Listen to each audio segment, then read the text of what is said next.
லக்னாதிபதி 3ஆம் அதிபதி 7ஆம் அதிபதி 11ஆம் அதிபதியோட தொடர்பில் இருக்கும்போது அவங்களுக்கு ஒரு 99% நோய் வாய்ப்புகளே கிடையாது. 1ஆம் பாவம் அதிபதி 1ஆம் பாவம் 5ஆம் பாவம் 9ஆம் பாவத்தோட தொடர்பில் இருக்கும்போது அவங்களுக்கு ஒரு 70% நோய் வாய்ப்புகள் கிடையாது.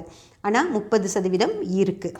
லக்னாதிபதி 2ஆம் அதிபதி 6ஆம் அதிபதி 10ஆம் அதிபதியோட தொடர்பில் இருக்கார் அப்படின்னு வச்சுக்கோங்களேன். அவங்களுக்கு நோய் வாய்ப்பு 70% அவங்களுக்கு நோய் வரக்கான வாய்ப்புகள் இருக்குது. அதே போல் அடுத்து அடுத்த 3 பாவங்கள் இருக்குது தெரியுங்களா? 12 பாவங்களில் இன்னும் நம்ம விட்டுருக்கிறது 4ஆம் பாவம் 8ஆம் பாவம் 12ஆம் பாவம். இப்போது இந்த லக்ன அதிபதி 4ஆம் பாவ அதிபதி கூடயோ 8ஆம் பாவ அதிபதி கூடயும் 12ஆம் பாவ அதிபதி கூடயும் சேர்ந்து இருக்காரு அப்படின்னு வச்சுக்கோங்களேன்.